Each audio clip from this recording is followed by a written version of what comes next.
তো এটা ছিল আমার মরশুমের প্রথম বিয়েবাড়ি। আর প্রথম বিয়েবাড়ি একদম জমজমাট। তোমরা একটু পজ করে মেনুটা কিন্তু দেখে নিতে পারো।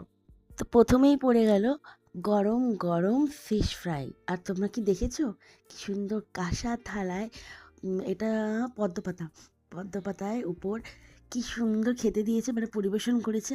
আমার জিনিসটা কিন্তু খুব ভালো লেগেছে। তো যাই হোক, গরম গরম ফিশ ফ্রাইটা কিন্তু দুর্দান্ত ছিল। আর প্রত্যেকটা রান্না অসাধারণ, মুখে লেগে থাকার মতো রান্না হয়েছে। আর সব খাবার ছিল গরম গরম। তো এখন ডাল দিয়ে দিয়েছে, ভেজ ডাল পনির দিয়ে। সেটাকে লেবু চিপে আমি খেয়ে নিলাম, দারুণ ছিল। তারপর ছিল এটা দই কাতলা। আর দই কাতলাটাও খুব সুন্দর হয়েছে।